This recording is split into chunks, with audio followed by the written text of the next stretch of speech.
Hello, everyone. My name is Jacob Williams. I'm the head of domestic policy at Pickthall House, a think tank addressing the domestic and foreign challenges faced by Britain as the world becomes more multipolar and our society at home becomes more diverse.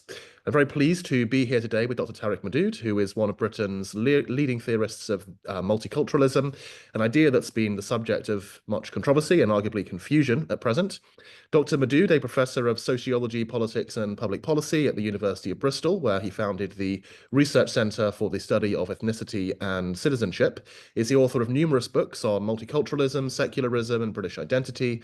Most recently, The New Governance of Religious Diversity, co-authored with Thomas Seeley. And he's also one of the 20 most cited scholars in Britain on politics, law, sociology, and social policy, and has served on numerous government commissions on relevant policy areas over the last 35 years. So we're very pleased to have Dr. Modood with us today. So starting on the topic of multiculturalism, it does seem from some of the popular commentary that the idea is the subject of a great deal of confusion. So for our viewers, how do you conceive of the idea of multiculturalism and what does it mean to you? Yes, I think it often happens that terms that begin in a more theoretical setting can have different meanings in political settings.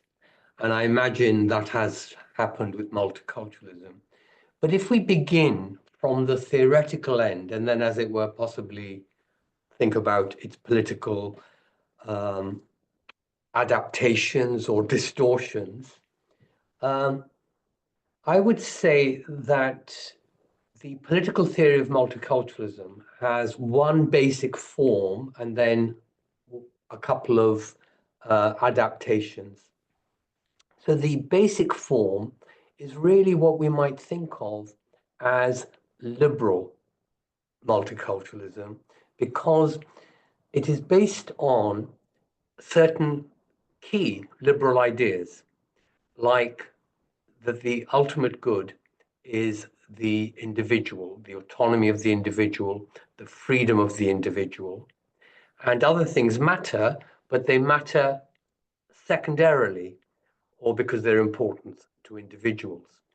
And the leading theorist, Will Kimlicka, a Canadian, argued in the 1990s from this starting point that we can actually create an argument which says that minorities need special protective rights. And by minorities, he was thinking about three different kinds of minorities.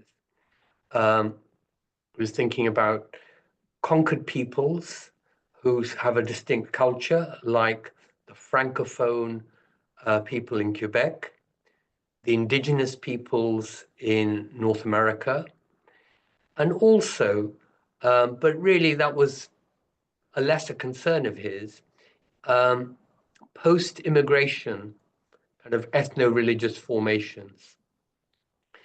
And he argued that individuals, because they need a society or a culture in order to fully be themselves, minorities were always at risk of having their cultures diluted, undermined, distorted, disrespected, and so on. And so they needed special protective rights, special minority rights, not a uniform liberal set of rights, which is classical liberalism. And that political theory from the 1990s has gone, I think, in two different directions. The first direction it's gone in is that some people have argued that actually the groups, minority groups, can themselves, membership of minority groups can itself be a individual denying or individual restricting experience, because groups themselves can demand high levels of conformity, and especially for what has been called minorities within minorities. Women and young people are often singled out, but also sometimes other groups, and certainly within, Muslim communities, there can be groups who are marginalized, sometimes not even accepted as Muslims, even though they themselves say they are. And, there are arguments about who is a Muslim, who belongs, and so on. So that development, what can be called cosmopolitanism, then says that actually individuals should be free to be the kind of people they are and to connect with whoever they want to, wherever those other people are.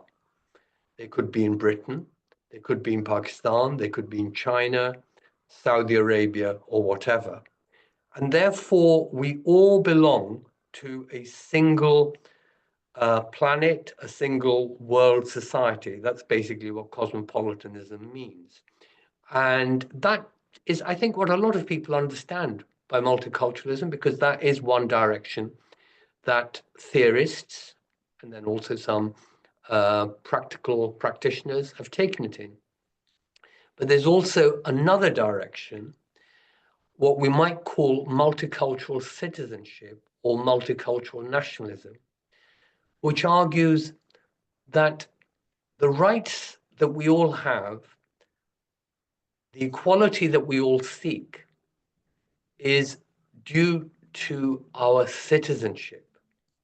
And these citizenships vary. British citizenship is obviously not the same as French citizenship. I mean, not the same in two ways. Firstly, they're two different things, but also the set of rights that they have, the basket of rights that you have in France and you have in Britain, aren't the same. We interpret liberty and equality in different ways. They're often astonished at the things that we permit, like, for instance, women being able to wear headscarves, including in law courts and so on, which they think is a breach of some kind of equal citizenship. And this, then, the second development that I'm talking about, puts the emphasis on inclusion, not just on individual self-expression in a kind of unlimited way through freely formed connections with people near you and people far, but says we actually need to develop as a polity, because our citizenship depends on our polity. So we need to strengthen our polity, but in the right kind of way. Obviously, not in any way, because polities can be very oppressive, as we all know. And one of the ways to do this is to rethink our sense of national citizenship, our national belonging, our national identity, to make it more inclusive. So, for instance, Britain is not perceived as being a white country or a Christian country, or for that matter, a secular country. But we see the diversity, the different ways of being British. And Britain actually has been lucky because it has a little bit of a history of that kind of diversity based on its nations, the nations that form the United Kingdom. So you can be Scottish and British, you can be Welsh and British. And so to that we've added, well, you can be Black and British, and you can be Muslim and British, and so on. So that's the second alternative development away from liberal multiculturalism. There's cosmopolitanism, and there's a kind of multicultural nationalism. But I'll also mention a fourth possibility, which is also part of our cultural environment, cultural political environment, and certainly within British social science is quite significant. And that is where people are distrustful of the state and therefore don't look to the state for rights and guarantees and leadership, but say that we must forge our multiculturalism through everyday encounters, through cultural exchange, through neighborhoods and workplaces and so on. And so that's sometimes referred to as everyday multiculturalism. So just to sum up, I've given you 4 different meanings of multiculturalism as they are debated by academics and theorists: liberal multiculturalism, cosmopolitanism, multicultural nationalism, and everyday multiculturalism. So it's very informative to consider the ways multiculturalism is linked to liberalism. One of the, this is for the benefit of our viewers, one of the claims that you often see these days in the popular press is that multiculturalism might be at odds with certain liberal values. The claim is sometimes made that it encourages minority groups to separate themselves or to even reject values like equality or tolerance. So what do you think is the best response to that sort of concern? Yes. So no one in what one might call the political theory of multiculturalism has ever argued that multiculturalism is about separate communities. I think there is a tradition in the Muslim world where a certain amount of separate communities is seen to be a good goal for society, what we might call the Ottoman millet, though it's by no means confined just to the Ottomans. You have varieties of it. For instance, in Mughal India, different communities went their own way. And interestingly enough, the British, when they conquered India, actually took over that system and had what we might call separate communities. They just demanded obedience from all of them, and above all, that they shouldn't invite foreign powers into India. But otherwise, Muslims could run their own affairs. The British didn't tell them what it was to be a Muslim or to not be a Muslim, or to stop making them, allowing them to be Muslims, unlike the French approach, which was like that, which saw Islam as a threat to the progressive values of the Republic. The British had their own ideas of superiority and inferiority, without a doubt, and they did think all the Indian cultures and so on were inferior, without a doubt. But they just thought, well, these are your things. You live as you want. So there was a little bit of a kind of live and let live in the British approach, which was lacking in the French approach. And that approach is probably very strongly found in Muslim societies across the world, Muslim majority societies. The Ottoman millet is perhaps the most institutionalized expression of it. And to this day, we see, in Lebanon and Egypt, I mean, despite all the devastation that's taken place in the last few decades, we still see some of that idea with the Copts, Christians in Egypt, with Christians and Jews in Turkey and so on. But modern political theory, meaning Western liberal political theory, because it's based on a concept of equal citizenship and democratic participation, it doesn't accept these, what we might call pre-democratic ideas of multiculturalism, which did tend to focus on separate communities. Now, separate communities can develop, and to some extent in Britain they did develop. I think they are they're decomposing to some extent, because migrants, for instance, come and seek out other people, sometimes who they already know through extended family kinship networks and so on, sometimes just so that they have people who can speak the same language, eat the same food, and help them to settle in and so on. And these tend to be in the poorest areas of town. And so you begin to get some inner city communities developing in a separatist way, or what's sometimes referred to as segregation. But that's not multiculturalist theory. Those are socioeconomic processes, including processes of exclusion.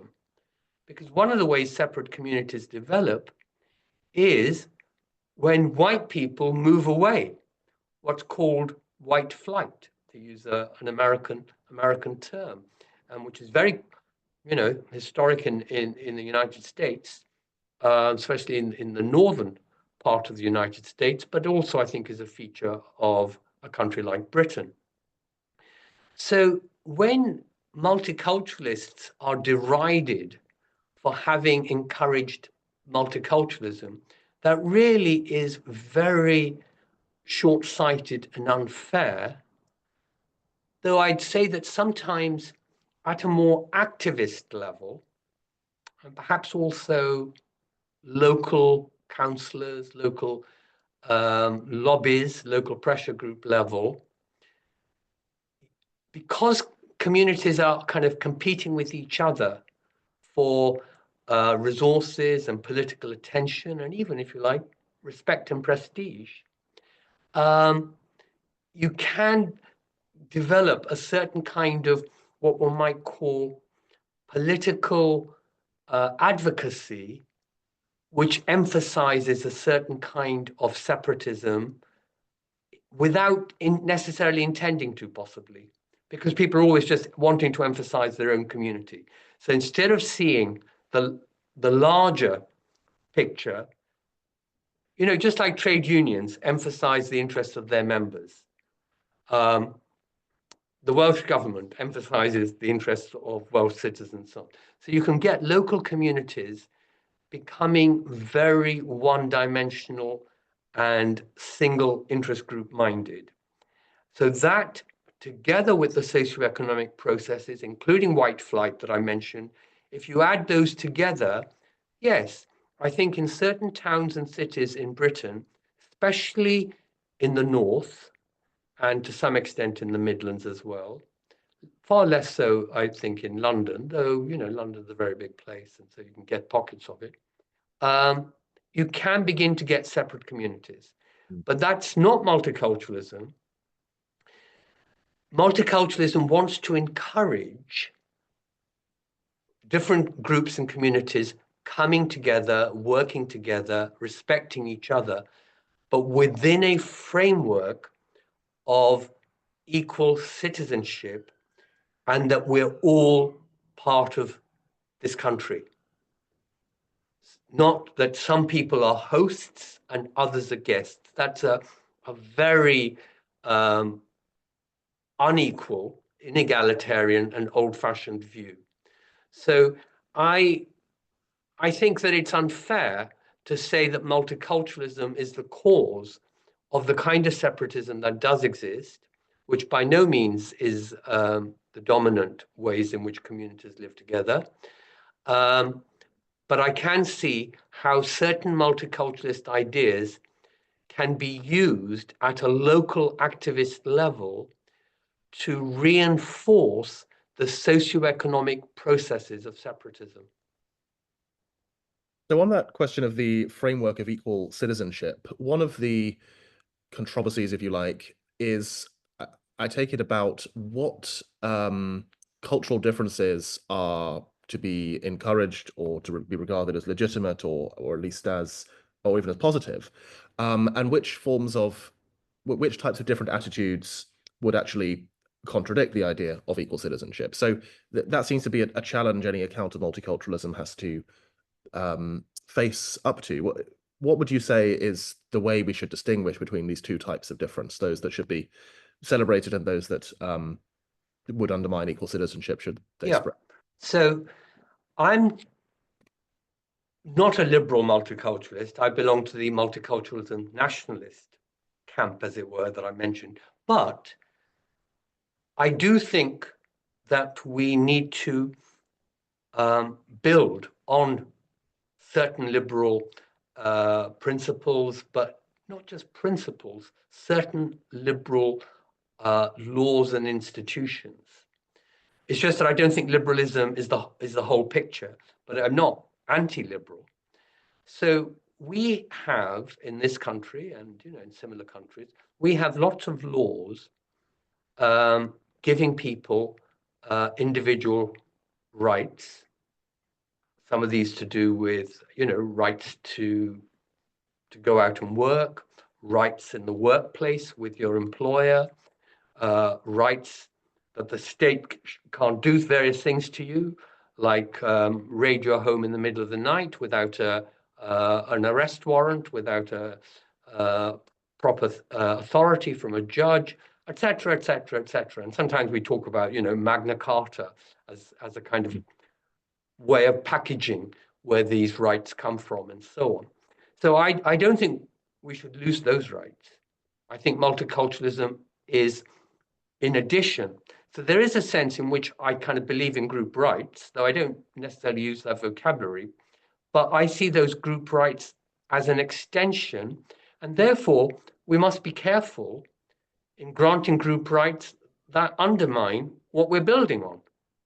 So I think if we were granting any kind of group rights, or not even rights, just encouraging a culture of multiculturalism in which women or sexual minorities were systematically told they were second-class people or second-class citizens, that would clearly be in breach of the multiculturalism that I stand for, and in fact, most of the theorists I've mentioned stand for, which isn't to say that you can achieve everything you want all in one go at any one time.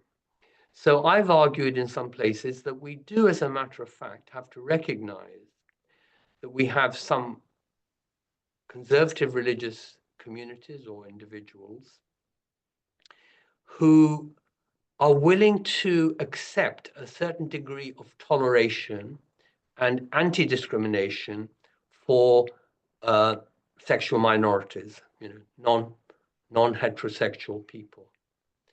At the same time, we have some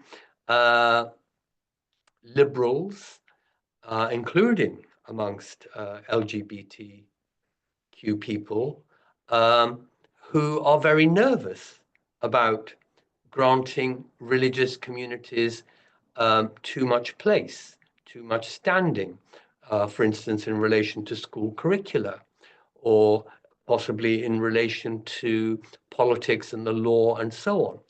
And so here we have a certain kind of restrained tolerance of each other, which is less than the equal respect that multiculturalism stands for. So each group, let's say Muslims, ask other people to respect them, as for instance, gay people ask to be respected and for their gay pride to be publicly celebrated. But they can each of these parties can be reluctant to give that same degree of respect to the other. So there is this asymmetry. Respect us, but we'll only tolerate you. I'm not saying this is comprehensive, but there can be pockets of this, and I'm illustrating what I think is probably the most salient pocket. That is to say, the clash between religious conservatism and sexual minority progressive individualism. But my hope would be that, of course, over time and with due political leadership, including at a community level, we would move towards a more equal respect. So I couldn't say, oh, theory can sort out all these issues. Some of these are lived problems, which means that they evolve slowly, improve gradually. Hopefully they improve. I mean, of course, they can get worse if we don't handle them properly. So it's not a matter of complacency, but it's a matter of recognizing that not all multiculturalist ideals can be comprehensively realized, in a short period of time. So building on this, but perhaps directing the conversation to somewhere slightly different, just briefly, I was interested to read some of your early work on Michael Oakeshott, who is well known as a conservative thinker with a small c in Britain. Yeah. And it's perhaps interesting that despite the sort of association of multiculturalism with ideas of the left, there are certain small c conservative themes in what you've been saying, the idea of slow evolution, gradualism, building on what we have. So do you think it's a fair characterization to see Oakeshottian conservative ideas in your conception of multiculturalism? Yes, I think it is, and I've said so myself. So it's not like an expose. I don't feel accused of being linked to a conservative philosopher. I mean, and this is leaving aside anything to do with Conservative Party or conservative governments or whatever. I mean, conservative ideas are valuable. I mean, there are aspects of my life and aspects of my politics in which I'm a conservative with a small c.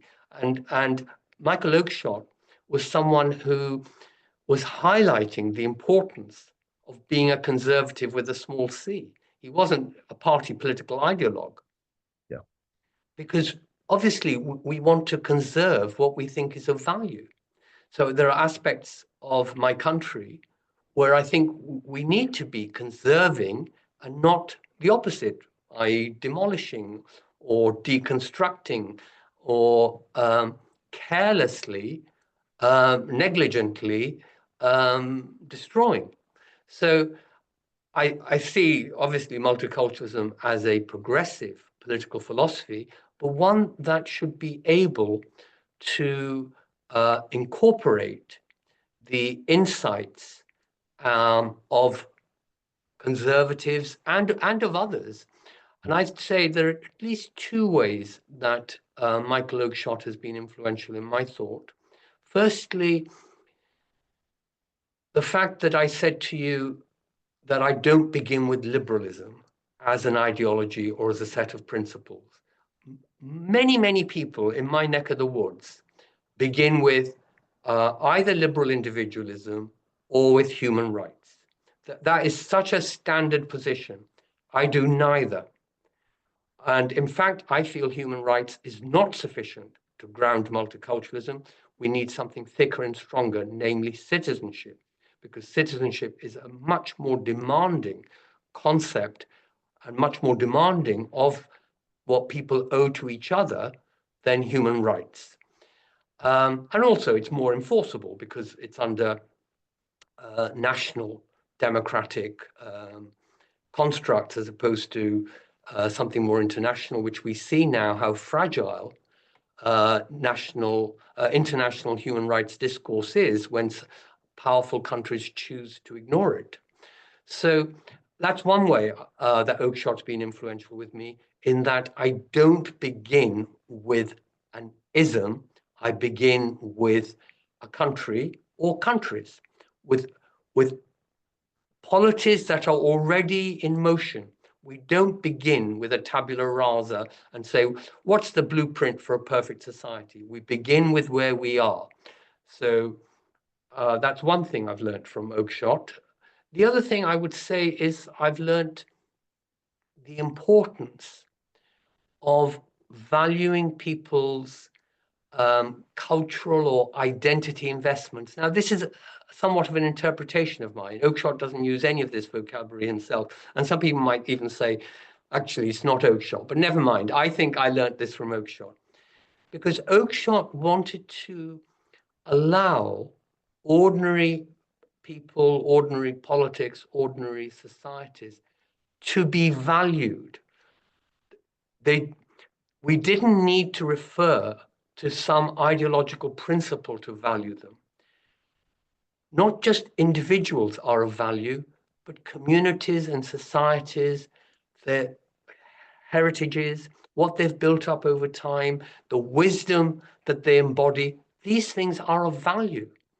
And the ideologue, the progressive ideologue or the right-wing intolerant ideologue can destroy those things because they don't recognize those values. And I believe I've learned that from Oakeshott, but then I've taken it to a place that he never showed any interest in. And that is the importance of minorities and what we might call nation rebuilding in a gradual evolutionary way. So if you like, in an Oakeshottian way, nation rebuilding, remaking with new minorities and older majorities, where the traditions of each matter. It's not a matter of one-way assimilation, but a matter of dialogical learning, two-way understanding, and if you like, two-way integration. So those are two things that I think are clear threads in my thinking, and which in my own mind, I think I got from Michael Oakeshott. That's fascinating. Let's talk a little bit about secularism, because this is another topic you've written a great deal about, and again, I think sometimes misunderstood. So I think that the first thing we would benefit from clarifying is many people have in mind when they hear secularism the idea of an ideology that promotes atheism or irreligion or is in some way hostile to religion. So how would you distinguish the secularism you defend from this conception of secularism? Yeah. So in some ways, there are parallels with multiculturalism, because the multiculturalism that I've been speaking to you about is a political multiculturalism. I haven't said anything about what you might call ultimate humanity.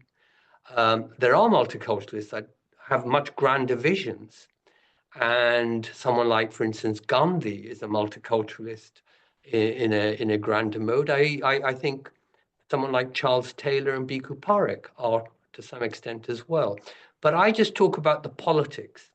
So, for instance, I haven't been talking about cultural learning and so on, but about the learning that's needed in order to be a successful country, to be a multiculturalist country. So similarly with secularism, I don't, my interest is in political secularism. So I'm not interested in what one might call secularist metaphysics.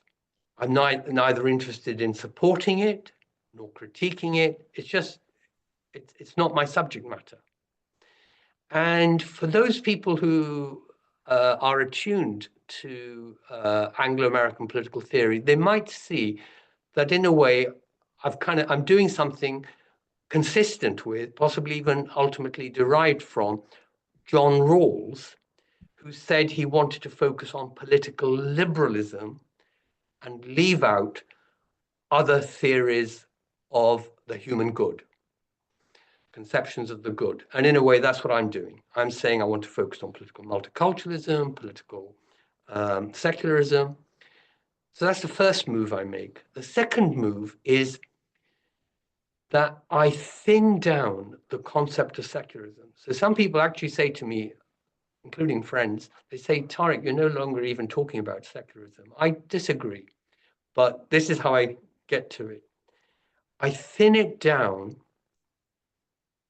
rather than say, oh, France is an example of secularism or Britain's an example of secularism. I say, what is the thinnest thing one can say about political secularism?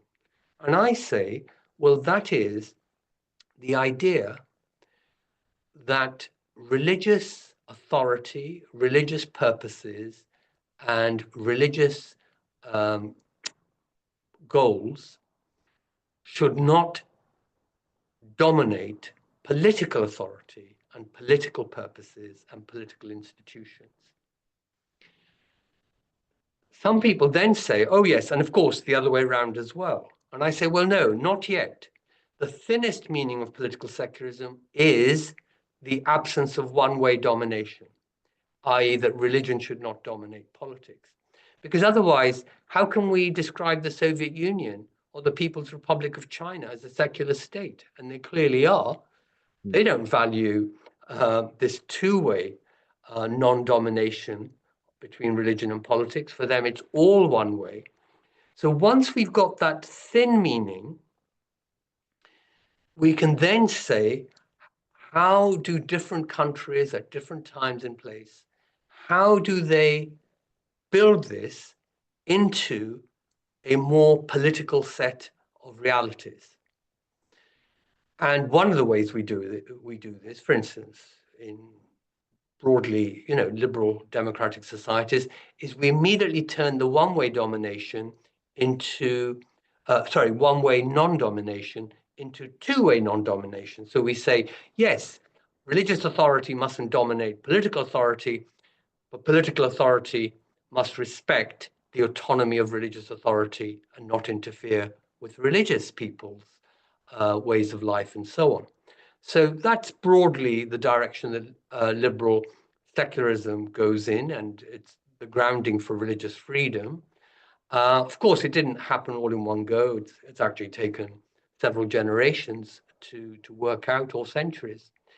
And then at the same time, we can look elsewhere in the world, in Muslim majority countries, in India, wherever you like, and see how they've taken that thin idea of secularism and how they've built up their, what I call, governance of religious diversity.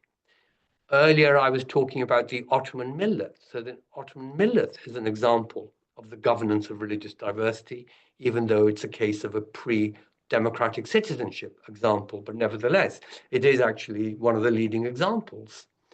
So by political secularism, I don't mean anything to do with atheism. I don't mean, and I don't marry it to liberalism. I divorce it from liberalism by thinning it down. But liberal secularism then becomes one of the versions, or what I call modes, of political secularism. And there can be multiple modes.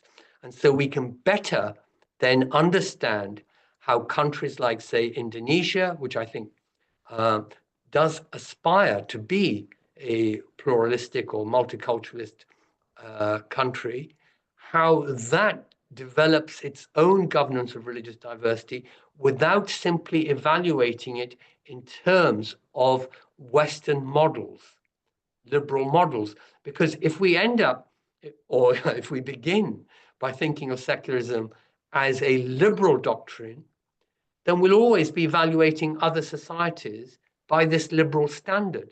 So I don't do that. Because, and if we didn't do what I'm doing, we wouldn't have a common, not just a common word, we wouldn't have a common framework for understanding how different polities, different societies like Britain, France, the United States, Indonesia, Malaysia, India, how these different societies are, in a comparative way, how they are exhibiting governance of religious diversity. So I think I have got a handle on being able to do a comparative analysis, a comparative study. Because if they had nothing in common, then it's difficult to see how you could have a single comparative framework. So I believe I am working with a non-metaphysical, a non-reductive, thin concept of multiculturalism that can be used in a highly contextual and sensitive way to understand the multiplicity of cases without overshadowing liberal perspectives onto those other cases. So on the subject of British secularism in particular, it's sometimes said that growing religious diversity might in some way threaten the role of Christianity in Britain. But you've argued in the past that the establishment of the Church of England can actually be a force for good in terms of integrating and making minority communities feel that they are included in national life.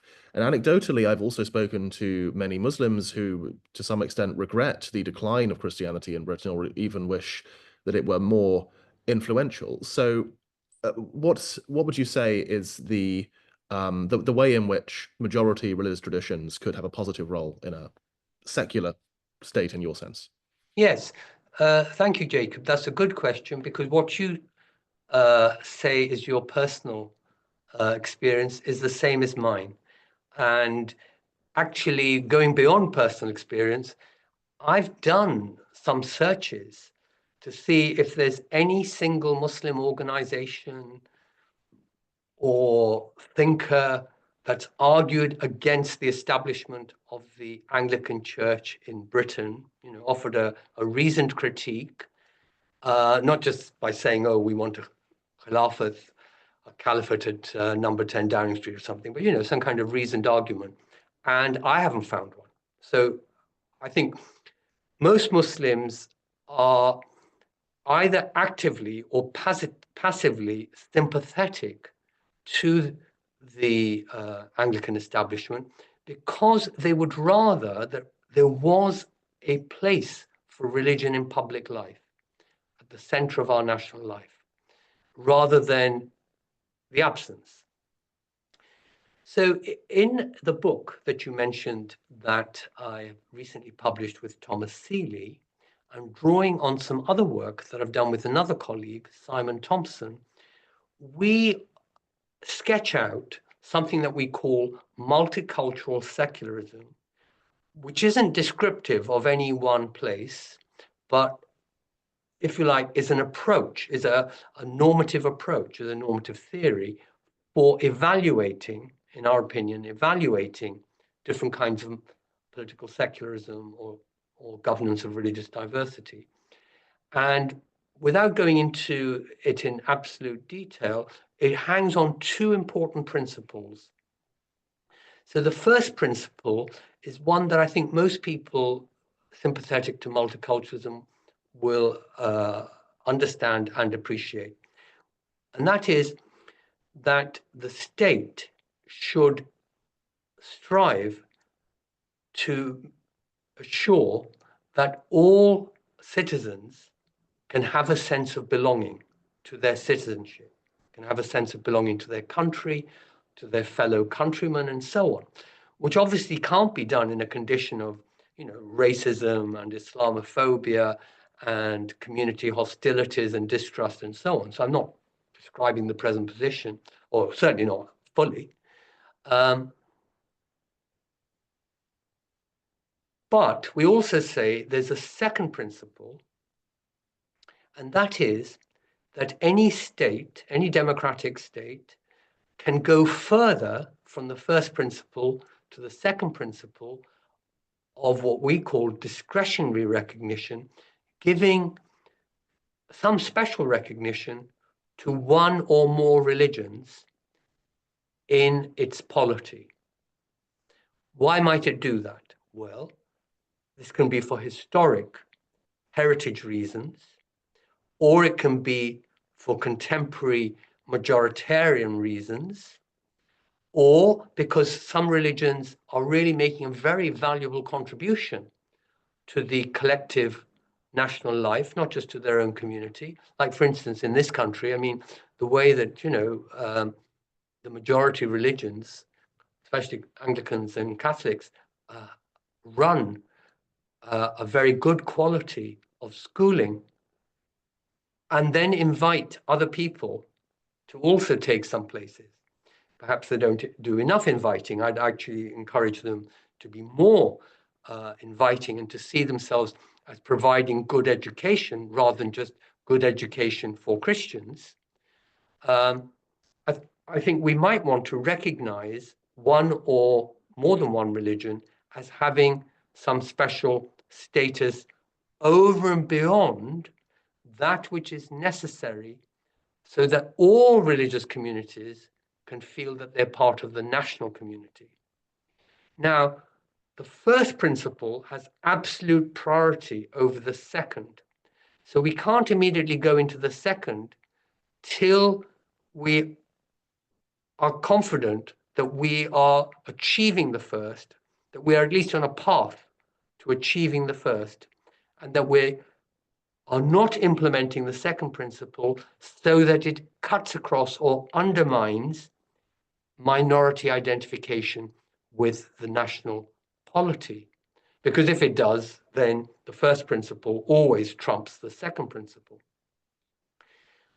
But, and given what you and I were saying about, for instance, how Muslims feel about the Church of England, it's not at all utopian or unrealistic to think there are cases where minorities are happy to acknowledge that one or more religion has precedence relative to the national community and relative to themselves in that national community.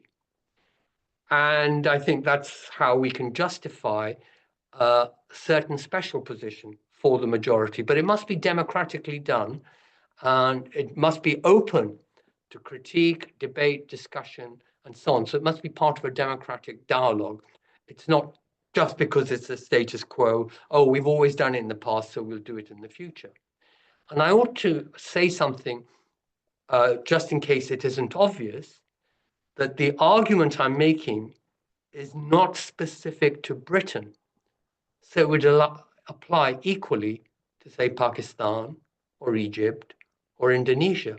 So if some people think, oh, I've come up with an argument that just justifies the Church of England, that would be quite mistaken. Most Muslims, Sunni or Shia, seem to be content, more than content, often desirous that their Islam should enjoy some precedence, some special central place in the culture and national life of their country if they're in a majority. So we already have Muslims committed to a certain kind of majoritarian precedence. So what I'm suggesting is not like, oh, well, it cuts across everything Muslims believe in. Actually, the same argument that might justify Anglican establishment would justify giving a special place to, say, Sunni Islam in Turkey or Pakistan or Egypt. But again, I must emphasize the first principle has absolute priority. And I actually think my family's from Pakistan, so perhaps, I am someone who can criticize Pakistan. I think the way that Pakistan has come to give Sunni Islam a precedence in the national constitution, the national politics, the national culture, actually is oppressive of some minorities, like Christians, like Hindus, like Ahmadis, like Shia.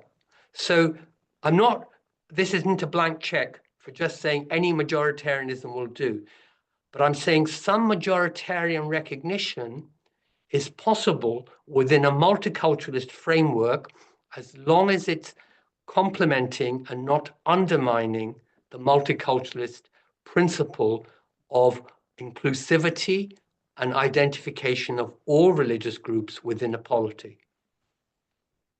That's very, very enlightening, I think. And let's just finish by talking a little bit about Islamophobia, which is very much in the news at the moment and seems to be on the rise in many ways. One of the concerns that many people have about the idea of fighting Islamophobia is, of course, the accusation that doing so will restrict freedom of speech. Now, in the past, you've developed 5 tests for identifying Islamophobia that, in my interpretation of them, seem to focus not on the content of the speech, but on the way in which it's expressed, the way the discourse is carried out. So they're not supposed to shut down criticisms of Islam, but to urge people to discuss things in a more civil way. So what would you say is the best way to combat prejudice against Muslims and indeed other minorities while protecting freedom of expression? Yeah, so Islamophobia can take a lot of different forms. I mean, for instance, I've been involved with studies, including with the BBC, actually, that got a big airing, where just having a Muslim name was enough on your CV, having a Muslim name was enough for you not to be considered any further for a job vacancy that you applied for and so on. So that's at one end. At the other end, you could say something like the Spanish Inquisition that tried to get people to admit, both Christians and, well, Jews and Muslims as well, to admit that they were heretics. And if they didn't admit it, they got burnt at the stake. And in fact, even if they did admit it, they often got burnt at the stake. But we certainly know, for instance, the oppression after the Reconquista in Spain, in the Iberia. So that's another kind of Islamophobia. So there are lots of different kinds. So I want to say that we need laws and action against, for instance, discrimination, like the job kind, of course. And we obviously don't need anything like the Spanish Inquisition. We shouldn't allow anything like that. But nevertheless, people want to be able to criticize each other in a democratic society, criticize their, what you might call, their belief sets, the beliefs that they are bringing into the public space.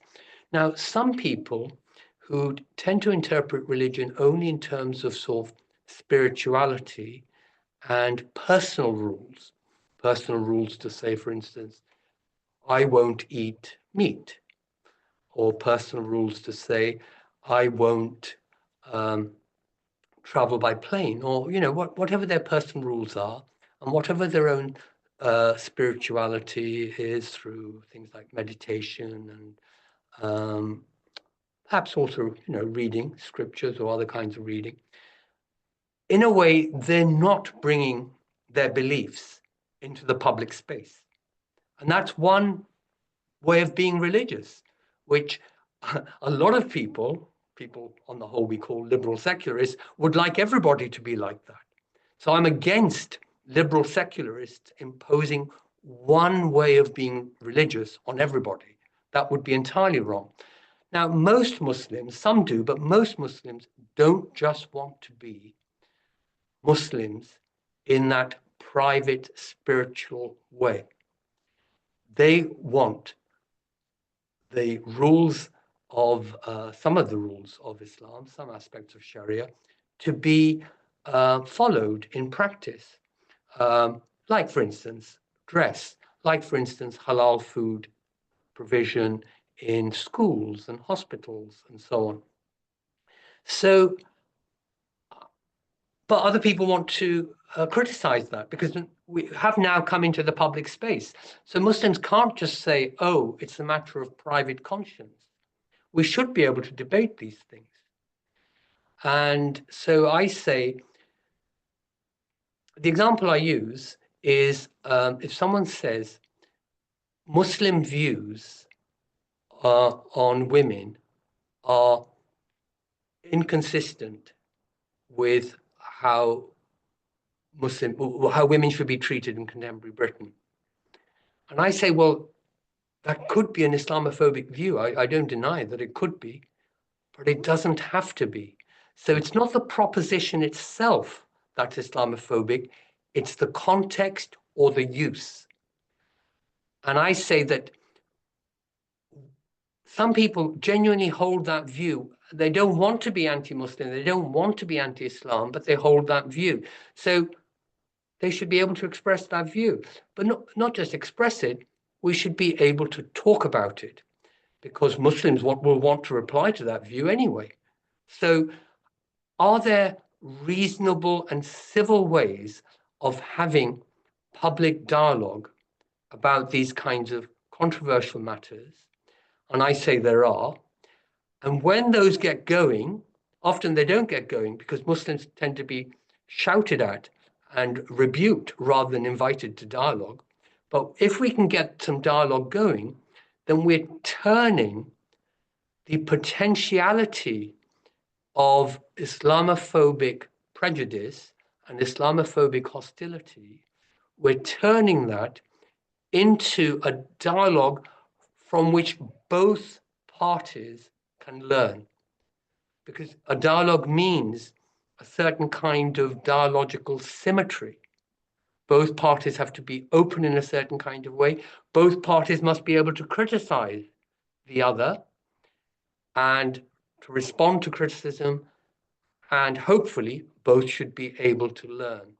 So I think that's how we can handle certain kinds of Islamophobia, not the ones directly to do with discrimination or violence, for instance. We're seeing a spike in Islamophobia in the streets with women, for instance, being spat at, lots of people being abused, graffiti vandalism, but also a mosque was burnt in Aberdeen only a week ago. So obviously, that's not about reasonable criticism, but there are aspects of Islamophobia, what one might call discursive aspects of Islamophobia rather than violence or discrimination, which we can turn, insofar as it has Islamophobic aspects, we can de-Islamophobize it by getting dialogue going. People will still be critical. They won't necessarily change their mind in their entirety, but at least we'll have a dialogical relationship between people who previously had a degree of misunderstanding and mutual suspicion. So my final then quick question on this is of course an ideal that's very attractive. Some will worry whether the state has a role in enforcing this kind of civility and mutual learning. So what can we concretely do to help bring this about? Should it be the state? Should it be other private actors who do this? I think the state should be involved, but of course, organizations, civil society organizations should be involved. And I think actually in the last few years, Muslim communities, many Muslim communities up and down the country have tried to be very open, even physically open on certain days, and have tried to find, as it were, interlocutors. And sometimes they do, but often they don't, because they lack access, for instance, to mainstream media and so on. There clearly is an inequality in access, and that would have to be dealt with, because I was talking about dialogical symmetry. But should the state also be involved? Yes, very definitely, I think. We can't leave it to the state. I mean, we don't want a totally authoritarian state interfering in everything anyway. We want a vibrant civil society, and we want religious people and Muslims to be part of a British vibrancy. But the state does have a role to play. And I think the most critical place it has a role to play is in education, in schools. The state designs the national curriculum. There are obviously some optional bits to it, but the state sets most of it up. And I think that encouraging this kind of dialogical approach really could begin at school. Certainly, I think towards the middle and latter years of schooling, when we have classes on civics, on sometimes it's called religious education. I mean, it's got slightly different titles in different places. And I think that we can do it there, but also I would hope that it would happen in other subjects as well. History or social studies, literature, drama, and so on. So I think it's inevitable that the state has a steering role. So if that's the case, then it should have a multiculturalist steering role. So I'm not at all a neutralist about the state. The state can't be neutral. It'll play some role or other, because above all, because it controls education, and I'm in favor of that. I don't want there to be an absence of a national curriculum. We need a shared curriculum across schools across the country. And if that's the case, then it should be a multiculturalist orientated curriculum, rather than the one that, for instance, Michael Gove tried to introduce, which was indeed a top-down kind of almost fundamentalist British values approach, which was not dialogical. So I'm not saying that the state, whatever the state does, I commend, not at all. But the state can be, and indeed must be, a multiculturalist actor if multiculturalism is to progress. Well, thank you, Dr. Modood, very much for this conversation. It's been extremely enlightening for me, and I'm sure for our viewers as well. So we're going to bring this to a close. And if you're watching this on our channel, please do like and subscribe. I'm going to end the recording there.